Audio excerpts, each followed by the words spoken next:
आज का जो पूर्वी यूपी का हिस्सा है, वहां पर जो अयोध्या है उसके ही आसपास के एक बहुत बड़े एरिए को अवध कहा जाता था और आज भी कहा जाता है। लेकिन आज सिर्फ अयोध्या को ही अवध समझने की गलती की जाती है, जबकि जो अवध है दोस्तों उसका एरिया काफी बड़ा हुआ करता था।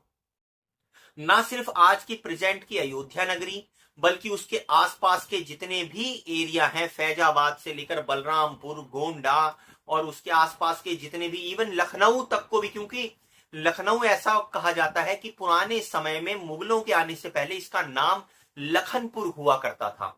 उसी लखनपुर से बदलकर इसका नाम लखनऊ हुआ दोस्तों। तो ये जो लखनपुर है, लखनऊ में जब बदला तो जो अवध का कल्चर था दोस्तों वो कहीं ना कहीं दबा। क्योंकि मुगल जब दोस्तों हिंदुस्तान के आए तो भारत एक समृद्ध संस्कृति थी, रुपए पैसे में कोई कमी नहीं थी, भारत सोने की चिड़िया माना जाता था।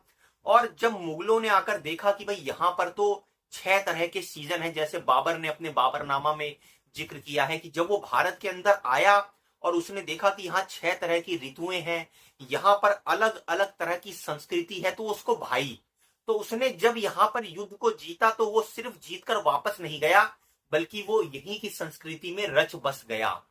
यही कारण है कि आज आप अवध में, मगध दोस्तों आप समझने की कोशिश करते हैं मगध के बारे में, जो बिहार का एक बहुत बड़ा एरिया है उसको मगध के नाम से जाना जाता है। ये भी एक पौराणिक शहर है, जैसे काशी है, मथुरा है, आपका अयोध्या है, अवध है, वैसे ही मगध है।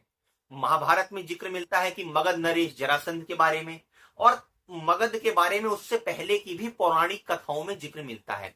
ये मगध दोस्तों इतना प्रचलित इसलिए है क्योंकि जब हम चंद्रगुप्त की बात करते हैं, मौर्य की या विक्रमादित्य की, तो ये सारे अवध और मगध की भूमि से ही इवॉल्व होते हैं। महात्मा बुद्ध भी जो इवॉल्व हुए, जो संस्कृति चली, जो बौद्ध धर्म का प्रचार प्रसार हुआ, वो कहा जाता है इस अवध और मगध के क्षेत्र से ही हुआ। शुरू से ही एक क्रांति का जो है वो शहर रहा। यहाँ लोगों ने नई नई विचारधाराओं का समावेश हुआ, हर तरह की विचारधारा को यहाँ पर एक स्वतंत्रता दी गई जो इस संस्कृति में मिल सके। आप आज भी पूर्वी यूपी में चले जाइए, वहां पर आपको चाहे वो मुस्लिम हो, चाहे वो सिख हो, चाहे वो हिंदू हो, वो अपनी उसी लोकल अवधी भाषा में ही बात करते हुए दिखाई देते हैं।